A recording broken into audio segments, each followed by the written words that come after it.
The first thing Dr. Alistair Finch noticed was the smell. It was the coppery tang of blood, thick and cloying, mixed with the sterile bite of antiseptic and the undercurrent of human fear. It was the scent of his kingdom, the trauma bay of Brightwood General Hospital, and he was its undisputed king. But tonight, the scent was wrong. It was laced with the acrid odor of failure, his failure. The monitors screamed a single, continuous, soul-shattering tone. The patient on the table, a soldier whose importance had been stressed in a dozen frantic phone calls from Washington, had flatlined. Finch's hands, usually so steady, so divinely gifted, were slick with sweat inside his latex gloves. His mind, a finely tuned instrument of medical genius, was a blank wall of white noise. He had done everything by the book. He had followed every protocol. And the man was dead. Panic, cold and sharp, pierced the bubble of his arrogance. He looked at the faces around him. Nurses, residents, all staring, their expressions a mixture of terror and, worse, pity. They were looking at him, their leader, and seeing a fraud. His carefully constructed world was collapsing in real time. Then, through the haze of his own failure, a sound cut through the din. A voice, not a doctor's, not a nurse's. It was low, calm, and utterly absolute. "Get out of my way." Finch turned. Standing there, having just pushed past the threshold of the trauma bay she had been explicitly forbidden to enter, was the janitor. Ilara, the cleaning woman. A ghost who haunted the hospital's corridors, a stooped figure with tired eyes and a faint limp.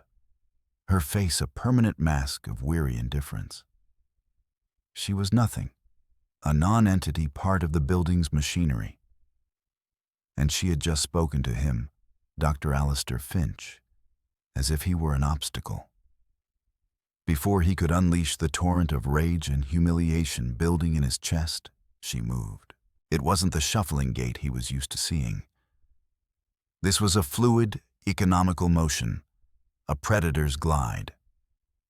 She didn't shove him hard, but with a precise, irresistible pressure on his shoulder that sent him stumbling back, off balance, and utterly flummoxed. She was at the head of the table before he had even registered what happened. Her eyes, those same tired eyes, were different now. They were alight with a terrifying, incandescent focus, scanning the monitors, the patient's wounds, the scattered and useless instruments, all in a single, comprehensive sweep. "He's not dead. He's tamponating," she snapped. Her voice was unrecognizable. The soft, mumbled replies he was used to were gone, replaced by a clipped, authoritative bark that cracked like a whip. "His pericardium is full of blood. We do a thoracotomy or he's gone in 60 seconds. Chloe." Chloe, a young nurse Finch had terrorized for months, jumped as if electrocuted. "Get me a thoracotomy tray, a giggly saw, and a number 10 blade. Now, and get 2 units of oneg on a pressure bag. Someone get me a damn chest tube, 36 French. Move." For a heartbeat, the world stood still. The trauma team stared, caught between the sheer, unadulterated authority in the janitor's voice and the sputtering, apoplectic rage of their chief surgeon. Finch found his voice, a strangled screech. "Security! Get her out of here. She's insane. Don't touch that tray." But it was too late. The command had been given, and the ingrained training of the ER staff responded to the authority, not the title. Chloe was already moving, her hands finding the tray with a speed she didn't know she possessed. Another resident grabbed the chest tube. The janitor, Ilara, took the scalpel from Chloe's trembling hand. Her own was rock steady. She didn't hesitate. With a single, long, decisive stroke, she sliced through the skin and muscle between the soldier's ribs. There was no tremor, no moment of doubt.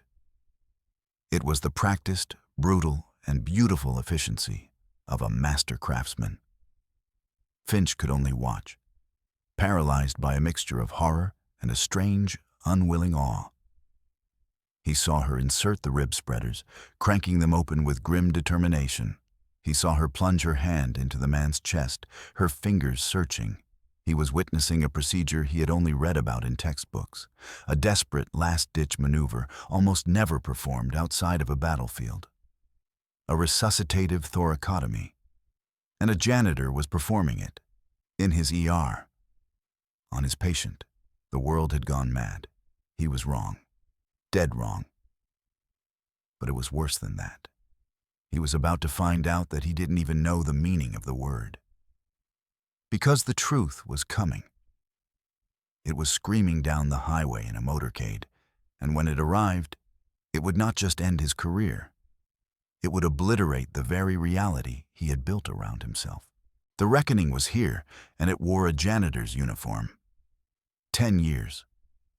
A decade was long enough for a wound to scar over, for a memory to fade into a dull ache, for a legend to become a ghost story. For Colonel Ilara Vance, it was long enough to learn how to be invisible. She had traded the acid, dust-choked air of Kandahar for the sterile, bleach-scented corridors of Brightwood General.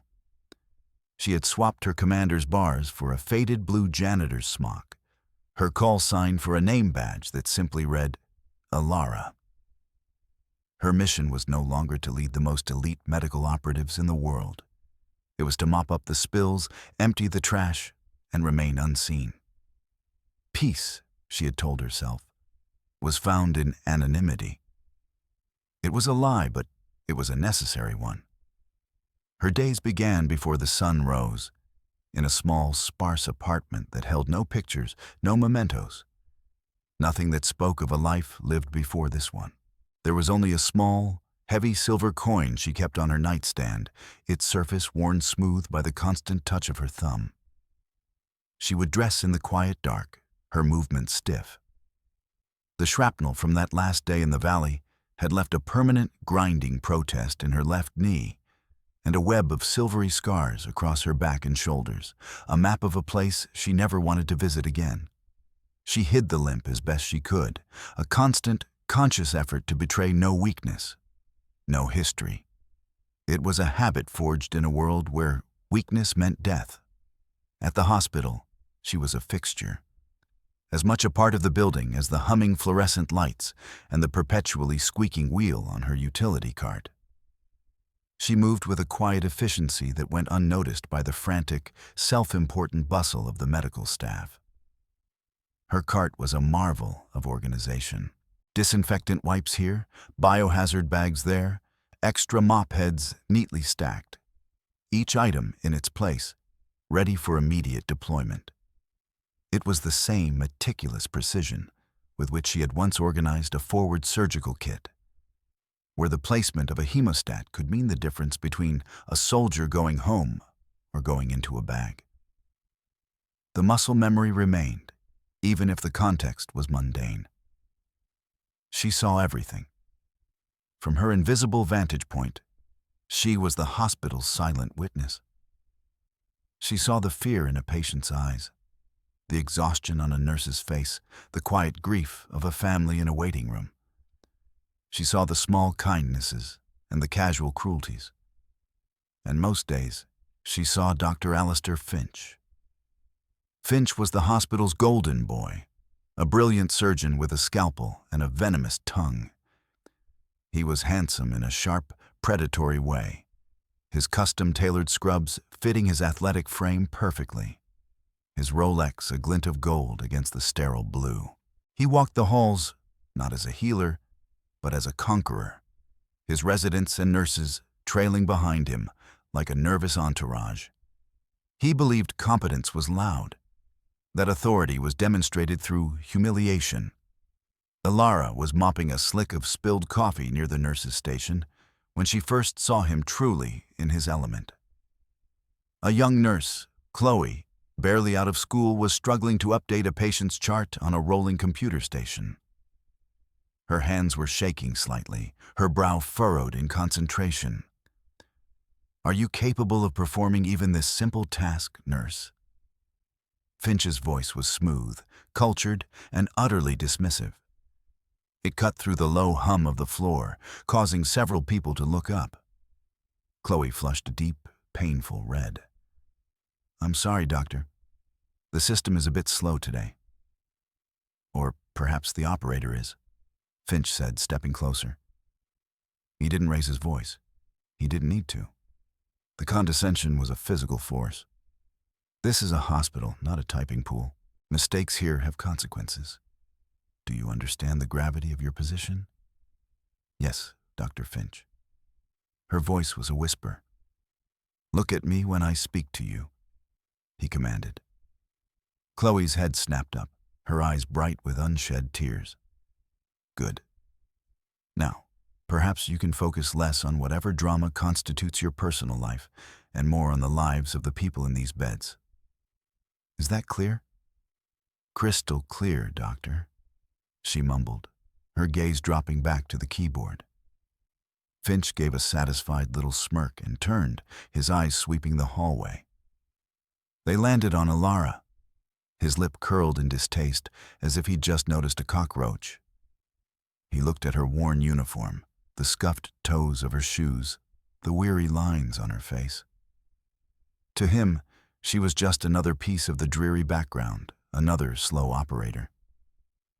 "You missed a spot," he said, gesturing with his chin toward a corner.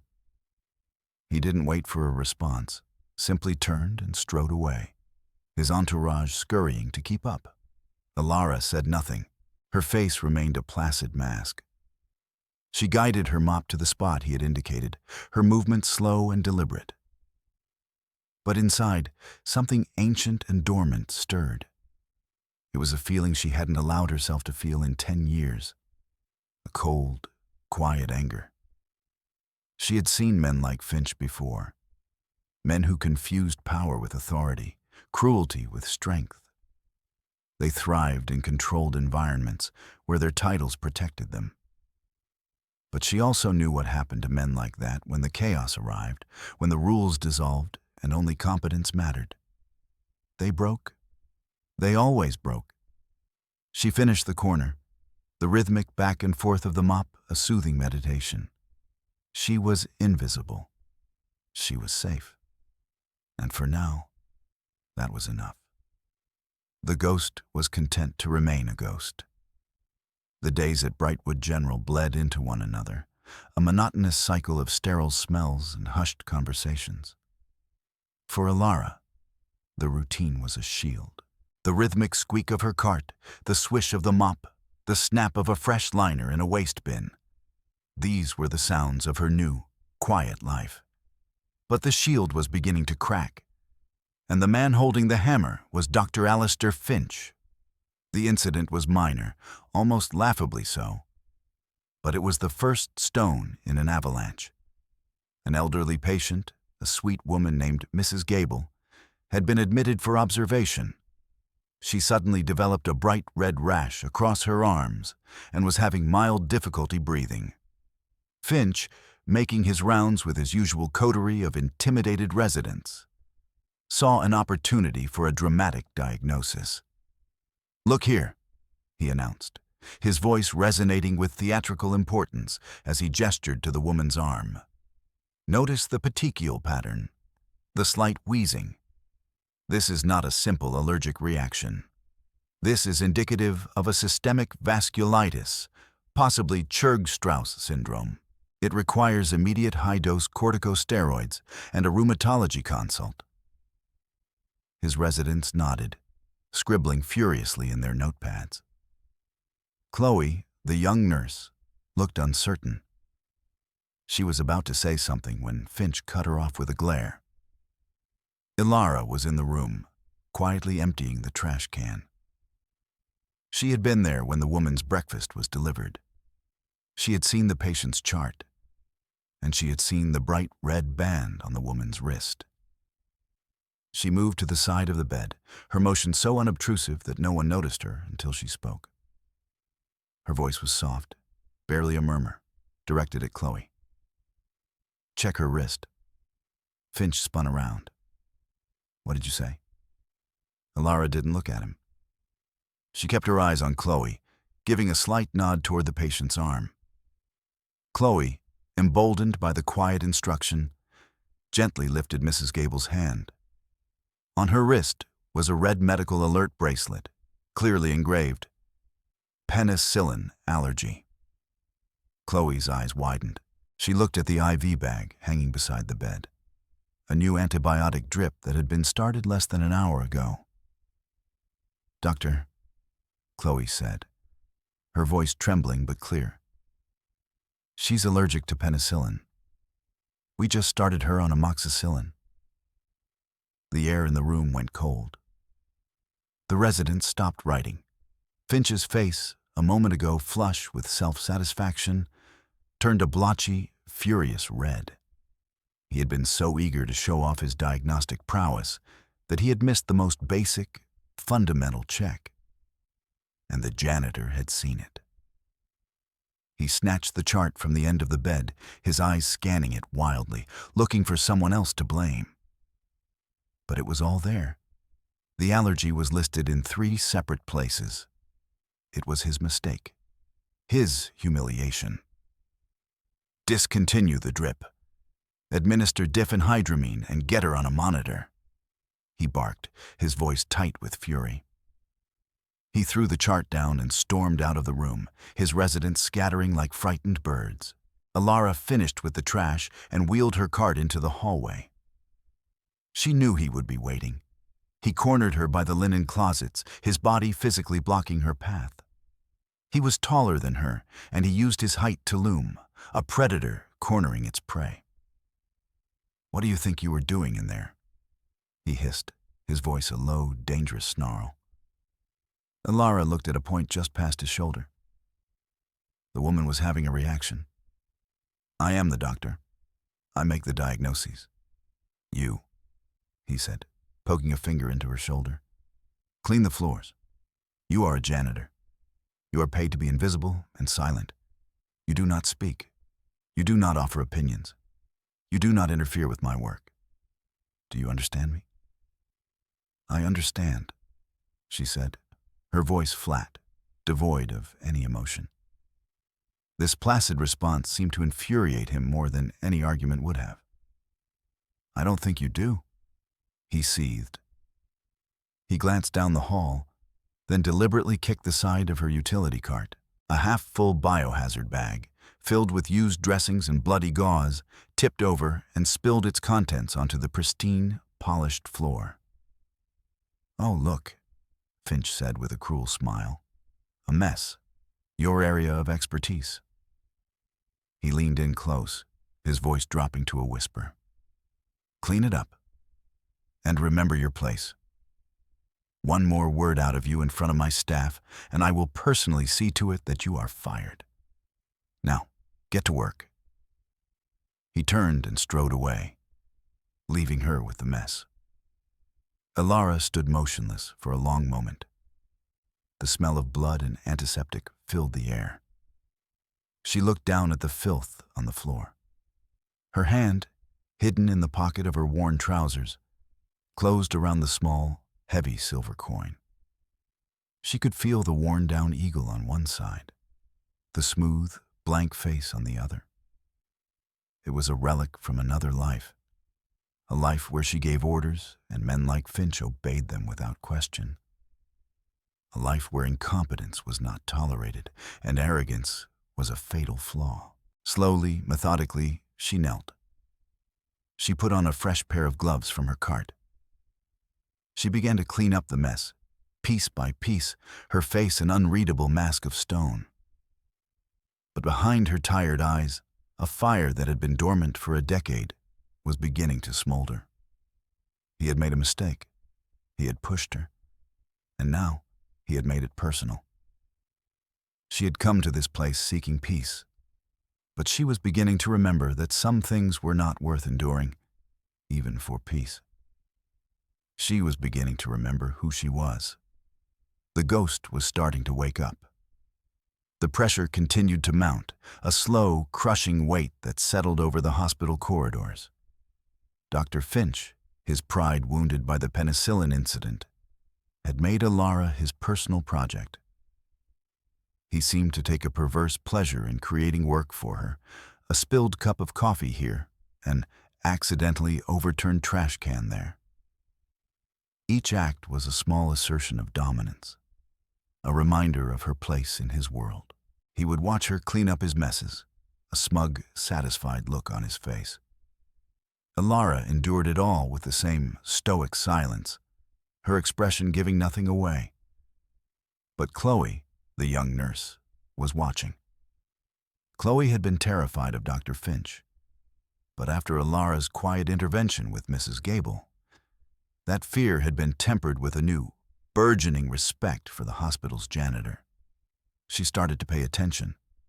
She noticed things others missed. She saw the military precision in the way Alara organized her cleaning supplies. She saw the way Alara's eyes would scan a room, not just for dirt, but for details. A frayed IV line, a monitor with a flickering screen, a patient struggling to sit up. She once saw Alara unconsciously brace her feet in a wide, stable stance as a gurney was rushed past, a posture Chloe recognized from a self-defense class as a combat-ready position. There was more to the quiet woman than a mop and a bucket. The breaking point came on a Tuesday night. The wail of sirens was constant, a symphony of disaster. A multi-car pileup on the interstate had turned the Brightwood ER into a war zone. The air was thick with the sounds of pain and panic. Finch was in his element. This was not a subtle diagnosis. This was carnage, and in carnage, he was a god. He barked orders, his voice cutting through the chaos, his hands moving with a swift, arrogant confidence. "Get me a chest tube in Bay 3. I need a central line in 2. Where is that blood for bed 5? Move, people, move!" he yelled, a manic energy radiating from him. Alara was working tirelessly, mopping up blood and clearing pathways for the gurneys. She was a silent, efficient shadow moving through the bedlam. Finch, rushing past, shoved her hard against a wall. "Stay out of the way, old woman," he snarled. "Just get your mops ready for the real mess." A new patient was wheeled in, a man in his 40s with blunt force trauma to the chest from a steering wheel. He was conscious but breathing in ragged, shallow gasps. His blood pressure was dropping fast. Finch descended upon him. "Classic cardiac tamponade," he announced to his team, though the man's neck veins weren't distended. "We need to do a pericardiocentesis. Now." He grabbed a long needle. It was a risky procedure, a blind stick into the sac around the heart. Chloe, who had just checked the patient's initial ultrasound, knew it was the wrong call. "Doctor," she began, her voice shaking. The fast scan showed a massive hemothorax, not a tamponade. "He needs a chest tube, urgently." "Are you questioning my judgment, nurse?" Finch snapped, his eyes flashing with fury. He was high on the adrenaline of the moment, unwilling to be challenged. "I saw the mechanism of injury. It's tamponade. Now be quiet and assist." Ignoring the clear evidence from the ultrasound, he plunged the needle into the man's chest. The patient screamed, a thin, gurgling sound. The heart monitor, which had been beeping a rapid, thready rhythm, suddenly went haywire, the line zigzagging into ventricular fibrillation. Finch had punctured the right ventricle. He had taken a critical patient and pushed him over the edge. Finch froze. Just for a second, but in the ER, a second is an eternity. His face went pale, his arrogant confidence vaporizing. "He's arresting. Get the crash cart. Charge the paddles to 200. Alara had seen the whole thing from the doorway. She saw the wrong diagnosis, the arrogant dismissal of the nurse, the fatal mistake with the needle. She saw the flicker of panic in Finch's eyes. And she couldn't stay silent, not with a man's life on the line. As Chloe rushed past with a crash cart, Alara spoke, her voice low and urgent, meant only for the nurse. "It's a tension pneumothorax now. He needs a needle decompression, mid-clavicular line, second intercostal space, large bore IV catheter. Do it." Chloe stopped dead, her eyes locking with Alara's. It was a direct, unauthorized medical order from a janitor. But the quiet certainty in Alara's eyes was more compelling than Finch's panicked shouting. Chloe had seen Alara be right before. She trusted her. Without a word, she grabbed the needed catheter from the cart. Finch was fumbling with the defibrillator paddles, shouting, "Clear!" "No, wait!"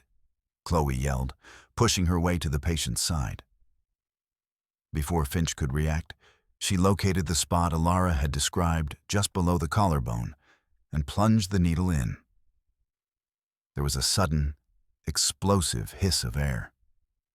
The man's chest, which had been unnaturally bulging on one side, visibly deflated. The rhythm on the monitor, while still erratic, stabilized out of the fatal arrhythmia.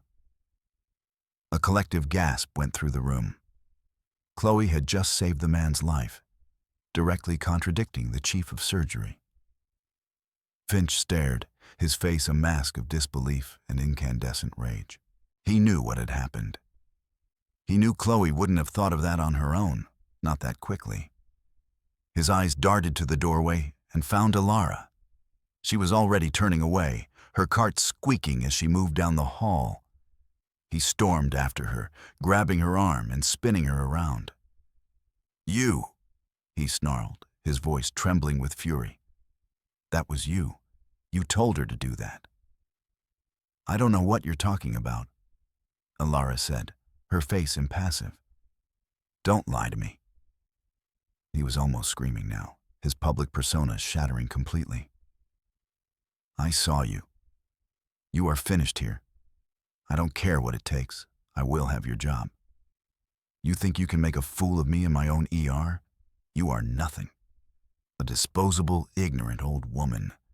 You will be cleaning toilets on the freeway by morning. Do you hear me?" His tirade was cut short by the shrill ring of the red phone on the wall of the ER. The emergency line reserved for air traffic control and military emergencies. A senior nurse answered it, her face going pale. She hung up and looked at Finch, her eyes wide. "Doctor, there's a Black Hawk inbound. ETA 5 minutes. Single casualty. A Tier 1 operator from Fort Bragg, critically wounded in a training exercise.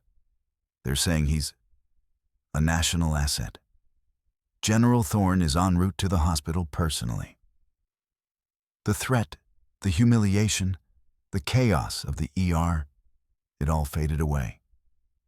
This was the call every ambitious surgeon dreamed of. A VIP. A chance to shine on a national stage. Finch's rage was instantly replaced by a surge of triumphant ambition. He straightened his scrubs, his composure returning as if by magic. He looked at Alara, a final dismissive sneer on his face. "We'll deal with you later," he said, his tone dripping with menace. He then turned to the ER staff, his voice booming with renewed confidence. "All right, people, let's prepare for a real patient. Clear Trauma Bay 1. I will be handling this personally. And someone get her," he gestured contemptuously at Alara, "out of this department. We don't need her germs anywhere near a VIP." The final insult landed. But the board was now set. The players were in position, and the game was about to change forever. The atmosphere in Brightwood General shifted from controlled chaos to a state of high-strung electric tension. The words Tier 1 operator and general had transformed the ER from a civilian hospital into the temporary outpost of a much more serious world. Ms. Albright, the hospital administrator, a woman whose primary skill was managing perceptions and placating wealthy donors, appeared on the floor. her face a mixture of anxiety and excitement.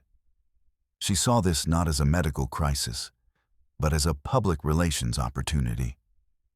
"Dr. Finch," she called, her heels clicking rapidly on the linoleum. The general's office called my cell directly. They emphasized the sensitivity of the situation. I assured them their man would be in the hands of our very best. I told them you would be leading the team. Finch, who had already been preening, seemed to grow an inch taller. "Of course, Judith. Rest assured everything is under control. My team is prepped and ready for anything." He cast a meaningful glance around the ER, his gaze a warning to anyone who might dare to contradict his narrative of absolute competence. Alara was still in the hallway, methodically restocking a supply closet as she had been ordered. She was meant to be invisible, removed from the action. But she could hear everything. She heard the rotor wash of the approaching Black Hawk, a sound that vibrated deep in her bones, a visceral echo of another life. Thump, thump, thump. It was a sound that meant one of two things: rescue or ruin. She closed her eyes for a second, the scent of bleach and disinfectant momentarily replaced by the phantom smell of hot metal and aviation fuel. "Get that gurney ready. I want vitals the second he's through that door." Finch's voice boomed, full of performative urgency. The double doors of the ambulance bay burst open. A team of grim-faced paramedics, moving with a practiced, urgent rhythm, wheeled in a gurney. On it lay a man who was a ruin of flesh and bone. He was encased in a web of tubes and field dressings, his uniform shredded and stained a dark, terrifying crimson. The paramedic rattling off the report sounded breathless. 28-year-old male. Multiple gunshot wounds to the chest and abdomen from a high-caliber weapon. He was wearing body armor, but the rounds defeated it. We've pushed 4 units of blood in the field, but he's still hypotensive. GCS is dropping. He's circling the drain. Finch stepped forward, the picture of a calm, commanding surgeon. "All right, let's get him transferred. On my count. 1, 2, 3. They moved the soldier to the trauma bed. The monitors were immediately connected, their screens lighting up with disastrous numbers. A heart rate of 160, a blood pressure of 70/40. He was dying. "Okay, people, let's work the problem," Finch said, his voice a little too loud, a little too forced. "Let's get a chest X-ray and a fast scan. I need a large bore IV in his other arm. Let's hang 2 more units of PRBCs and get ready to intubate." He was following the civilian trauma playbook, the ATLS protocol he knew by heart. But Alara, watching from the doorway of the supply closet, knew it was wrong. This wasn't a car crash victim.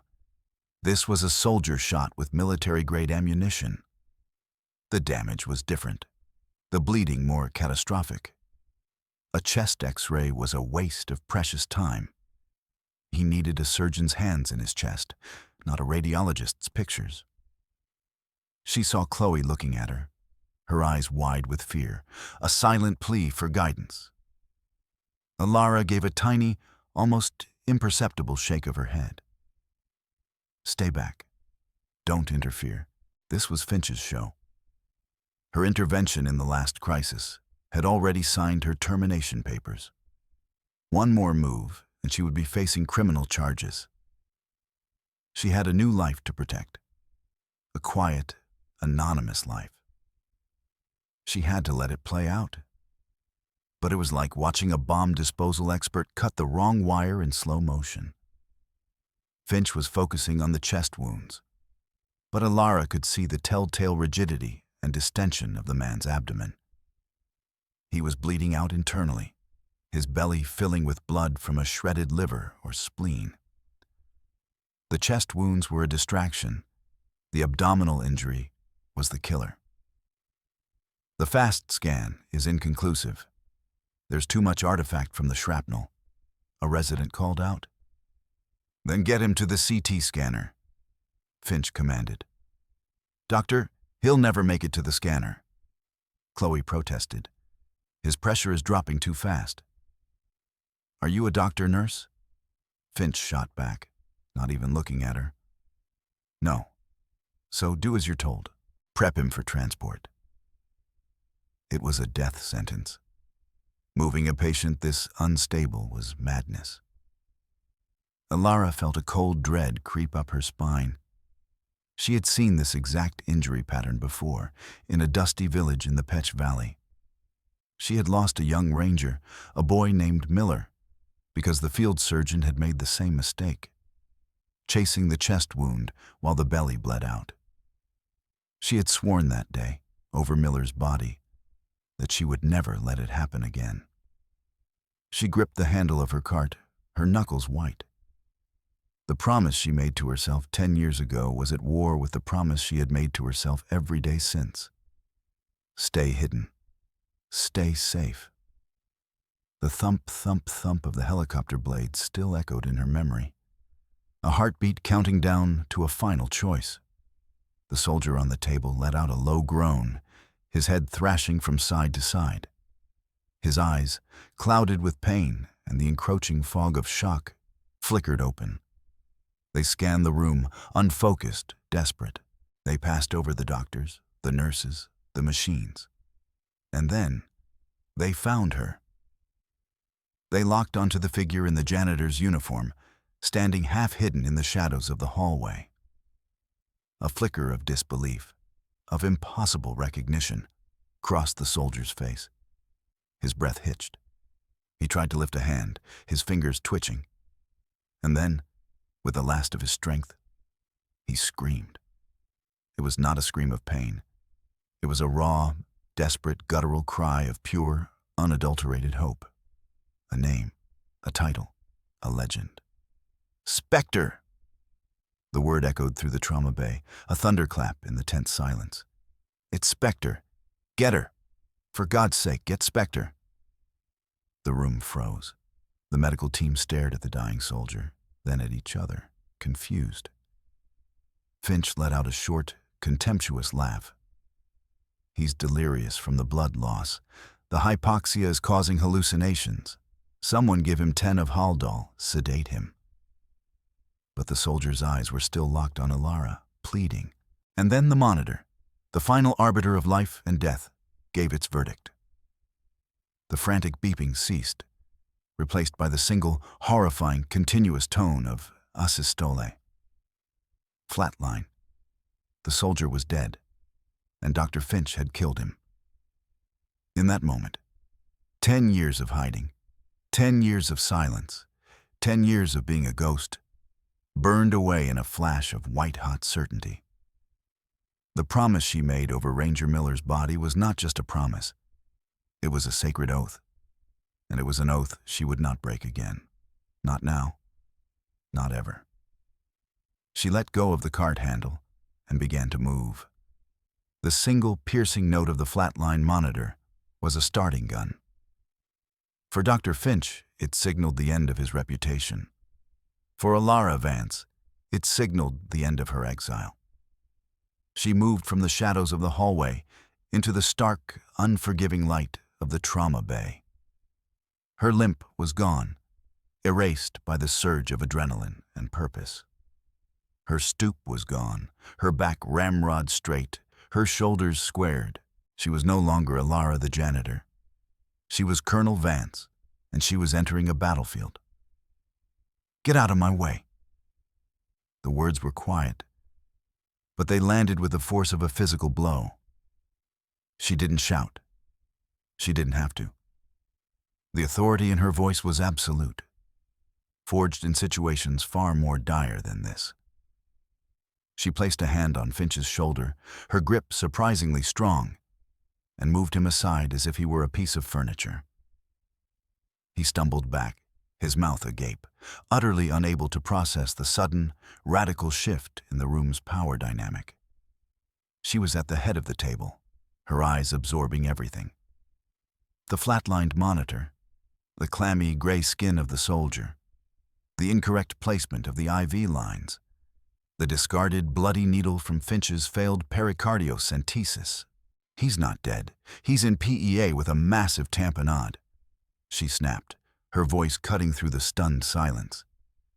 Finch, your blind stick likely perforated his right ventricle, which is now pumping blood into his pericardial sac. He has about 1 minute before it's irreversible. Chloe, who had been frozen in horror, jumped.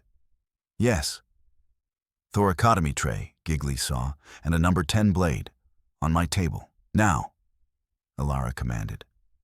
And get 2 units of oneg on a pressure bag. I want them flowing before I make the first cut. You can't do that. Finch finally found his voice. A high-pitched, incredulous squeal. That's murder. You're a janitor. Security. Somebody stop her. But his voice lacked conviction. It was the shriek of a king who had just been deposed. The rest of the team, who had just witnessed Finch's catastrophic failure, were now looking at the janitor, who had diagnosed the problem in a split second. They were looking at the woman the dying soldier had called for by name. They hesitated for a fraction of a second. Then their training took over. They responded to the calm, confident command in the midst of chaos. Chloe slapped the tray of sterile instruments onto the stand next to Alara. Another nurse spiked the bags of blood. A resident, without being asked, ripped open the soldier's remaining uniform shirt to expose his chest. Alara took the scalpel. Her hand was rock steady. I need rib spreaders, a Satinsky clamp, and internal paddles. Have them ready, she ordered, not looking up. She placed the tip of the blade on the soldier's skin, in the 5th intercostal space. Time. He's been down for 40 seconds, Chloe replied, her eyes glued to the clock. Not good enough, Alara muttered. And with a single, long, sweeping cut, she laid the man's chest open. Blood welled up, but it was dark and sluggish. She sliced through the intercostal muscles, her movements precise and brutally fast. There was no artistry to it, only a desperate, life-saving economy of motion. Spreaders. A resident handed them to her. She inserted the instrument between the ribs and cranked it open, exposing the thoracic cavity. The sight was horrific. The pericardial sac, which should have been a pale, translucent sheath around the heart, was a swollen, deep purple, stretched taut with trapped blood. It wasn't beating. It was quivering, strangled. Just as I thought, Alara said, her voice grim. He's completely tamponated. She took the scalpel again and with a delicate nick, sliced open the pericardial sac. A geyser of dark, pent-up blood erupted, splashing her face and scrubs. And underneath, the heart, now free, gave a single, spastic lurch. I have a rhythm, Chloe shouted, pointing at the monitor. A weak, erratic beat had appeared. It wasn't life, but it was the possibility of it. It's not enough. The ventricle is torn. Alara plunged her gloved hand into the man's chest, her fingers gently probing the surface of the now beating heart. I feel it. A 2-centimeter laceration on the RV. She looked up. Satinsky clamp. The resident slapped the long, curved clamp into her waiting hand, guiding it with her other hand, which was still inside the patient's chest. She expertly applied the clamp to the tear, pinching the bleeding tissue shut. It was a move of incredible dexterity and anatomical knowledge. The wild rhythm on the monitor instantly smoothed out, the rate beginning to climb. His pressure is coming up, 80 over 50, Chloe cried out, her voice thick with disbelief and awe. It won't hold for long. We've bought him time, that's all. He needs a cardiac surgeon and an OR yesterday, Alara said, her focus never leaving the open chest cavity in front of her.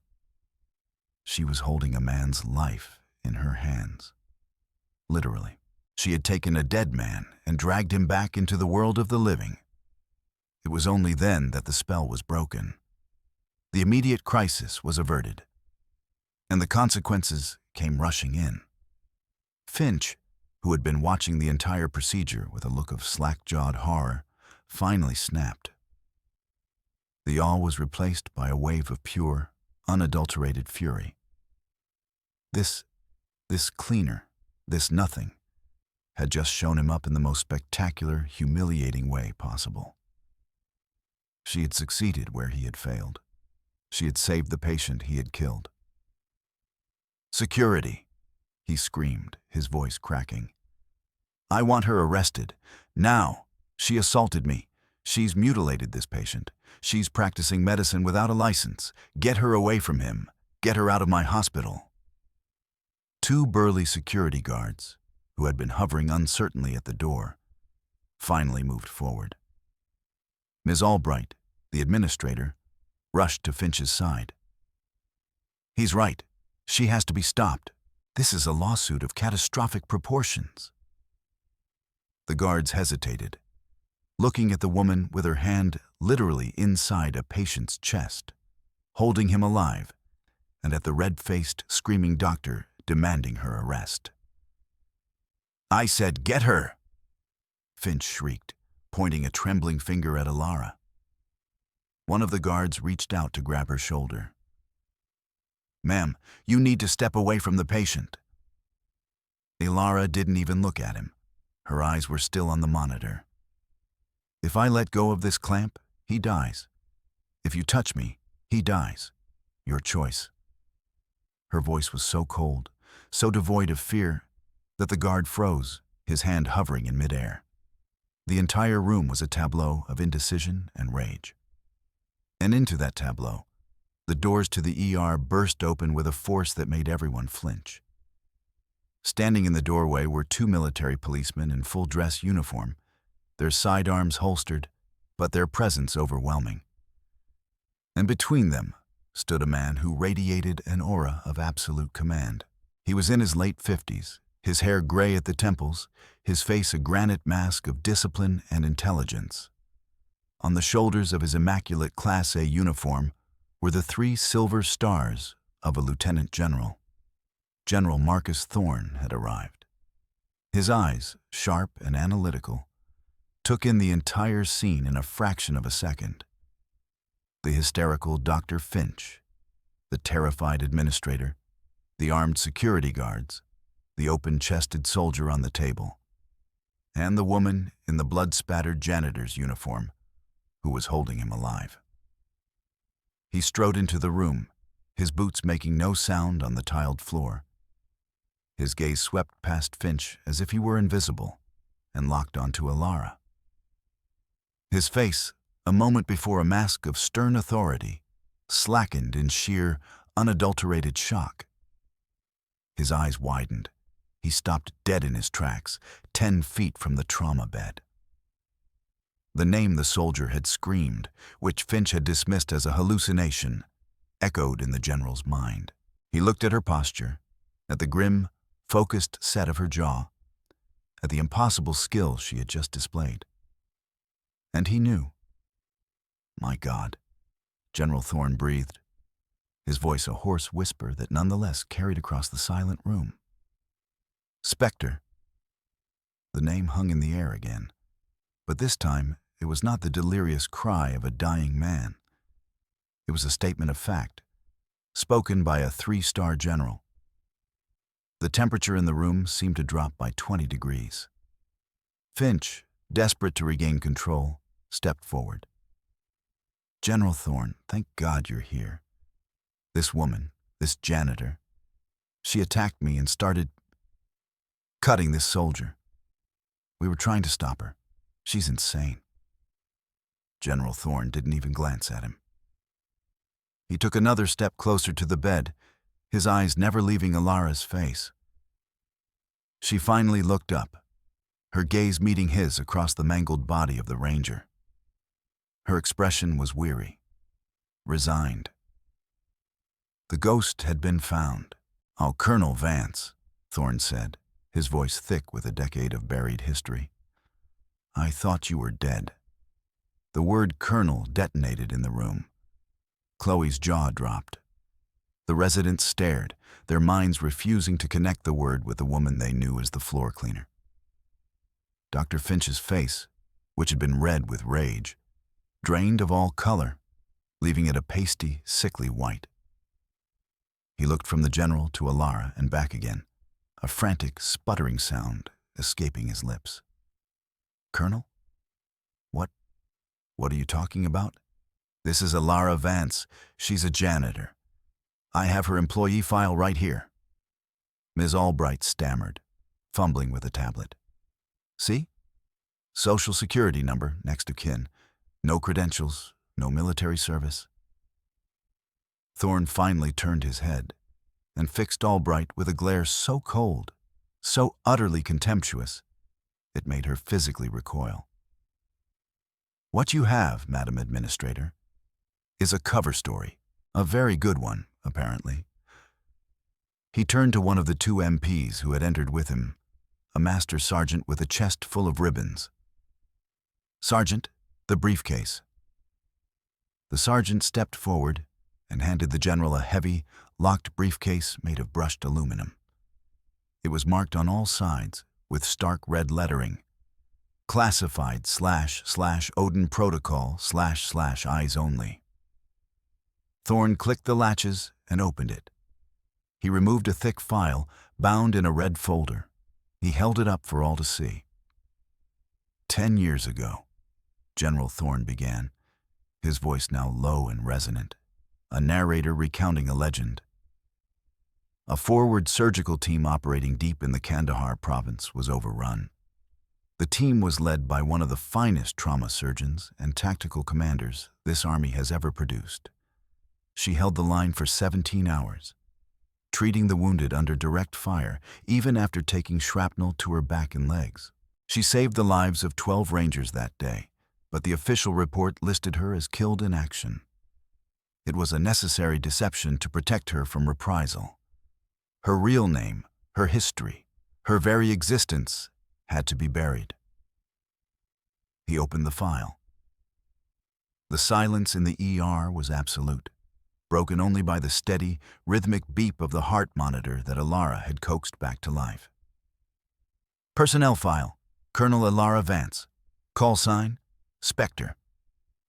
Thorne's voice rang with authority. "Commander, 75th Ranger Regiment, Special Medical Operations Task Force. Recipient of the Combat Medical Badge with Star, the Bronze Star with Valor, 2 Silver Stars for Gallantry in Action." He paused, his eyes scanning the page, then looking up to meet Finch's terrified gaze, and the Distinguished Service Cross. Thorne continued, his voice dropping to a dangerous quiet. "For actions above and beyond the call of duty. Specifically for the invention and first successful implementation of the Vance Protocol for emergency resuscitative thoracotomy and aortic clamping in a battlefield setting." He let the words hang in the air. The very procedure she just performed. A procedure taught to every Tier 1 combat medic in the armed forces. "A procedure, Doctor," he said, now speaking directly to the pale, trembling Finch, "that you are clearly not qualified to even witness, let alone criticize." Thorne closed the file with a soft, final snap. He looked at Alara, at the blood on her face, at the exhaustion in her eyes, at the unbreakable strength in her posture as she stood, still holding the clamp that kept the soldier alive. His face softened, the stern general replaced by a man looking at a long-lost, revered colleague. In front of the doctors, the nurses, the security guards, and the cowering administrator, Lieutenant General Marcus Thorne brought his heels together with a sharp click. He raised his hand to his brow in a slow, perfect, formal salute. "Colonel Vance," he said, his voice thick with emotion. "Ma'am, it is an honor to have you back." The salute was a judgment. It was a coronation. It was the moment the world realigned itself to the truth. For 10 years, Ilara Vance had been a ghost, a whisper, a memory. Now, in the blood and chaos of the Brightwood ER, she was resurrected. And for Dr. Alistair Finch, the apocalypse had just begun. The silence that followed General Thorne's salute was a living thing, thick and heavy with shock. It was broken by a strangled, desperate sound from Dr. Finch. He was a cornered animal, his world shattered, his arrogance a pile of dust at his feet. But even now, he could not accept it. "This is impossible. It's a lie. A trick," he stammered, his eyes darting wildly between the general and the woman he had tormented. "She's a janitor. I've seen her scrub toilets. Look at her. This is some kind of elaborate prank." General Thorne slowly lowered his salute, his expression hardening back into granite. He didn't raise his voice. He didn't need to. His quiet words were more devastating than any shout. "Doctor, the man on that table is Sergeant Major David Reaper Jensen. He is one of 3 living recipients of the Medal of Honor. He is, as your administrators so crudely put it, a national asset. He is also the last surviving member of the squad Colonel Vance saved in Kandahar 10 years ago. He screamed her call sign because he recognized his commander. He knew she was the only person on this earth who could save his life. And he was right." Thorne took a step toward Finch, who involuntarily flinched back. "You, on the other hand, almost killed him. You misdiagnosed his condition, you ignored the warnings of your nurse, and you performed a fatal procedure based on nothing but your own staggering ego. When he flatlined, you froze. You stood there like a statue while a man this country considers a hero died in front of you." He gestured to Ilara. "And she, a woman you have been systematically humiliating for months, a decorated war hero living in anonymity to escape the very horrors you can't even imagine, stepped in and did what you could not. She saved his life. These are the facts, Doctor. They are not up for debate." Finch's face contorted, a mask of pathetic desperation. He turned to the administrator, his last hope. "Judith, you can't let him do this. The hospital board, my father." Ms. Albright, who had been the color of chalk, seemed to find a sliver of her usual bureaucratic defiance.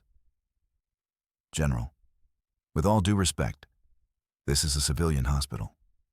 You have no jurisdiction here. Doctor, Finch is our chief of surgery, and this woman, whatever her alleged past, is not credentialed to practice medicine in this facility. She broke protocol. She broke the law." Thorne gave a thin, cold smile. It did not reach his eyes. "Jurisdiction," he repeated softly. "Madam Administrator, Sergeant Major Jensen was wounded on a military training exercise that was, for security purposes, being conducted near this city. He remains under the active protection of the United States military. This entire hospital floor was declared a temporary military jurisdiction the moment my men walked through that door." He nodded to the 2 MPS, who straightened slightly, their hands resting near their sidearms. "As for credentials," Thorne continued, "Colonel Vance is still an active duty, though non-deployable officer in the U.S. Army Medical Corps. Her credentials supersede any civilian license you can imagine. She did not break the law. She upheld her oath. The same oath, Doctor. Finch here seems to have forgotten." He turned to his aide. "Get the Pentagon on the line. I want a full inquiry launched into Brightwood General's emergency protocols and Dr. Alistair Finch's medical license. And get the local police department here. I want Dr. Finch taken into custody for questioning regarding reckless endangerment of a federal officer." "Custody?" Finch shrieked, the last vestiges of his composure gone. "You can't do this to me. I am Alistair Finch. My father is on the board of trustees. He will destroy you." At that moment, as if summoned by the mention of his name, a portly, red-faced man in an expensive suit burst through the ER doors, flanked by two men who could only be lawyers. "What is the meaning of this? I am Harrison Finch. I demand to know why my son is being harassed." General Thorne turned to face the new arrival, his expression unreadable. "Mr. Finch, your son nearly killed a national hero through gross incompetence. He is being detained pending a full military and civilian investigation." "This is outrageous," Harrison Finch boomed. "This is my hospital. I will not have my son treated this way by some tin soldier." Thorne's eyes narrowed to slits. "Sir, I suggest you choose your next words very carefully." He gestured to the trauma bay. "If you'd like, I can have the nurse walk you through the precise sequence of events where your son, the chief of surgery, punctured Sergeant Major Jensen's heart and then stood by and watched him die." Harrison Finch's bluster faltered. He looked past the general and saw the scene for the first time. The open-chested soldier, the blood, and the woman in the janitor's uniform standing over him, a figure of impossible authority. He saw his son's face, pale and sweating, the picture of guilt. The reckoning was not just swift. It was a cascade. As the police arrived and began to question a babbling, incoherent Alistair Finch, his father's lawyers were frantically making calls, only to be met with bureaucratic brick walls. The name General Thorne and the authority of the Department of Defense had sealed all exits. Ms. Albright, seeing the Finch dynasty collapse, tried to pivot. "General, I had no idea. We will, of course, cooperate fully. I will suspend Dr. Finch's privileges immediately." "You will be suspended as well, Ms. Albright," Thorne said coldly. "Pending an investigation into how a hostile and incompetent working environment was allowed to flourish under your leadership. You're dismissed." She looked as if she'd been slapped, then turned and scurried away. Throughout it all, Alara had remained focused on her patient. A new surgical team, a PJ's para-rescue squad that had been on standby with the general, had swarmed in. Their professionalism a stark contrast to the earlier chaos. They worked around Alara, treating her not as an obstacle, but as the commander of the scene. "Ma'am, we're ready to transport to the OR upstairs." The lead PJ, a captain, said to her respectfully. "We can take over the clamp." Alara looked at the monitors. The soldier's vitals were stable for now. She had done all she could. She nodded and, with practiced care, showed the PJ captain exactly how to hold the Satinsky clamp to maintain pressure on the heart.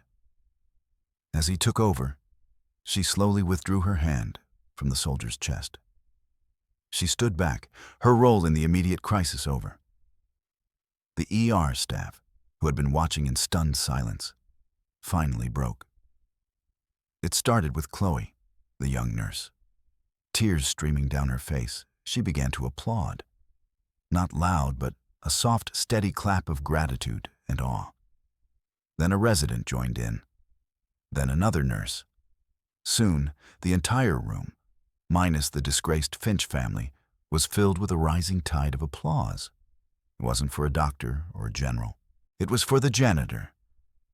It was for the ghost who had saved them all. Alara looked at their faces, at the respect and admiration where there had once been indifference. And for the first time in 10 years, she let the mask of the ghost fall away, and a flicker of a weary, grateful smile touched her lips. 6 months passed. The sterile, often tense atmosphere of Brightwood General had undergone a profound transformation. The change was most visible in the hospital's new West Wing, a state-of-the-art facility gleaming with the promise of cutting-edge medicine. polished chrome and warm wood had replaced the old scuffed linoleum and pale green walls. Engraved in crisp, dignified letters above the main entrance were the words, "The Colonel Elara Vance Center for Trauma Medicine." The dedication ceremony was a formal affair. A crowd of hospital staff, military brass, and local dignitaries stood on the freshly manicured lawn under a brilliant blue sky. On the dais, standing beside a proud General Marcus Thorne, was Elara Vance. She was no longer in a janitor's faded blue smock. She wore a sharply tailored navy blue suit, her posture erect, her presence commanding. The tired, haunted look in her eyes had been replaced by a sharp, clear-eyed focus. The scars on her forearms, once a source of shame to be hidden, were now visible, a testament to a history she no longer had to deny. She was the director of the new center, a position she had initially refused until Thorne had made it a direct order, framed as a duty to the next generation of healers. "True courage is not the absence of fear," General Thorne was saying from the podium, his voice carrying over the assembled crowd. "It is the triumph of character over chaos. It is the willingness to act when others freeze. It is the quiet competence that seeks no reward, but finds it in the lives it saves. This center is dedicated to that principle, embodied in the life and service of its director, Colonel Elara Vance." The applause was thunderous. Elara stepped to the podium, looking out over the crowd. She saw Chloe, now her head nurse, beaming with pride. In the front row sat Sergeant Major David Reaper Jensen, his body fully healed, his uniform crisp, his gaze fixed on Elara with unwavering respect. He had insisted on being here, to personally thank the commander who had saved his life not once, but twice, a decade apart. Elara's speech was short, devoid of platitudes. She spoke of duty, of responsibility, and of the sacred trust between a caregiver and a patient. "This building is not the legacy," she said, her voice steady and clear. "The legacy is the knowledge we pass on. It is the standard of care we uphold. It is the life that leaves these doors that might not have otherwise. That is the mission. Now, let's get to work." Later, after the ceremony, Elara walked the halls of her center. It was not a victory lap. It was an inspection. Her eyes missed nothing. She adjusted a monitor, spoke quietly with a young resident about a patient's chart, and offered a word of encouragement to a nervous new nurse. She was a commander again, and this was her unit. The quiet authority that had terrified and enraged Dr. Finch was now a source of stability and inspiration for her new team. She paused before a large display case in the main lobby. It was General Thorne's idea. On one side, carefully preserved behind glass, was a faded blue janitor's uniform, complete with a name badge that read, "Elara." On the other side, mounted on rich dark velvet, was the Distinguished Service Cross, 2 silver stars, and a combat medical badge. And in the very center, resting on its own small pedestal, was a single, heavy silver coin, its eagle emblem worn almost smooth. It was the coin she had carried for a decade, a secret talisman of a buried life. Now, it was a public symbol of her journey from the shadows into the light. As she stood there, a news report playing on a large screen in the waiting area caught her attention. A well-groomed anchorwoman was delivering the epilogue to the story that had shaken the city's medical community. In a landmark ruling today, former surgeon Alistair Finch was sentenced to 10 years in federal prison, stripped of his medical license last month. Finch was found guilty by a military tribunal on charges of reckless endangerment and dereliction of duty. His father, Harrison Finch, is also facing charges of obstruction of justice, and the Finch family's control over Brightwood General's Board has been dissolved following a comprehensive ethics investigation. The camera showed a haggard, broken Alistair Finch being led from the courtroom in handcuffs. The arrogance was gone, replaced by a vacant, defeated stare. He was no longer a king in his kingdom, but a common criminal, his name now a synonym for hubris and failure. Ms. Albright, the report mentioned, had been fired and was now working as a clerk in a suburban insurance office, her career in hospital administration permanently over. Karma had been not just a single event, but a complete and total dismantling of their lives. Ilara watched for a moment, feeling not triumph, but a quiet sense of order restored. The universe had righted itself. Competence had prevailed over status, character over cruelty. She turned away from the screen as Chloe approached, holding a tablet. "Colonel," Chloe said, the title now natural and respectful. "The first patient transport from the old ER is on its way. A multi-vehicle accident. It's going to be a busy first day." A faint smile touched Ilara's lips. The wail of a distant siren began to grow, a familiar call to action. But this time, it was not a sound she had to hide from. It was the sound of her purpose. "Good," Ilara said, her voice calm and ready. "Let's go meet them." She turned and walked toward the trauma bay doors, not with a mop, but with her head nurse at her side, stepping back into the world where she truly belonged. The ghost was gone for good. In her place stood a hero, finally home. If this story of justice and hidden strength touched your heart, and you believe that true worth is more than what you see on the surface, then please take a moment and smash that like button. We're on a mission to reach 100,000 likes on this video, and every single click helps our channel grow and bring more stories like this to you. If you haven't already, make sure you subscribe and hit that notification bell so you never miss a moment of triumph and vindication. Share this with someone who needs a reminder that competence and character will always win in the end. And I want to hear from you. What was the most satisfying moment of Dr. Finch's downfall for you? Let me know in the comments below. Thanks for watching, and we'll see you in the next story.